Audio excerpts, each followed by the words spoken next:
ఎవరికి నమస్కారం. తెలివితేటలు ఎవరో ఒకరి సొంతం కాదు, అలాగే టాలెంట్ ఎవరో ఒక సొంతం కాదు అని చెప్పి మనం చాలా సందర్భాల్లో విన్నాం. దాంట్లోనే ఈ చార్లెస్ డికెన్స్ సంబంధించి, చార్లెస్ డికెన్స్ అంటే ఫేమస్ రైటర్ అనమాట, ఇంగ్లీష్ రైటర్. ఆయనది ఒక స్టోరీ ఉంది. ఆయన ఒక ధనవంతుడు కొడుకుతో కలిపి గాలిపటాలు ఎగరేస్తున్నాడు వాళ్ళ దేశంలో. గాలిపటాలు ఎగరేస్తున్న సందర్భంలో ఆ ధనవంతుడు కొడుకు అన్నాడు, నా దగ్గర చాలా గాలిపటాలు ఉన్నాయి, ఆకాశంలో ఎగరేస్తానన్నాడట.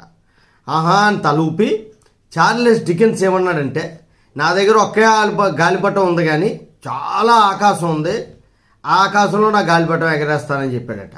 అంటే ఈ ఏంటంటారు దాన్ని, చాకచక్యంగా మాట్లాడడం అనేటువంటిది ఆ చిన్నప్పుడే అలవాటయ్యి అతను ఫేమస్ రైటర్. అది అతనే స్వయంగా అతని తాలూకా ఒక బుక్లో రాసనుకున్నప్పుడు రాశాడట. అంటే చిన్నప్పుడు నుండే ఆ మాట తీరు అనేవి మనం నేర్పించాలి పిల్లలకి. పిల్లల్లో సృజనాత్మకత పెరగడానికి అది ఒక ఆస్కారంగా ఉంటుంది. అవతల వారిని నొప్పించకుండా చాలా చక్కగా మాట్లాడేటువంటి సైకలాజికల్ విధానం అనమాట అది.